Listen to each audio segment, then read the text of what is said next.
Tingnan nyo ito guys, para hindi lumabas ang lamig ng aircon sa sala, kusina o kwarto.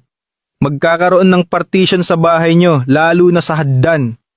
Maganda din ang design, no? Bilagay ko sa comment kung saan mabibili.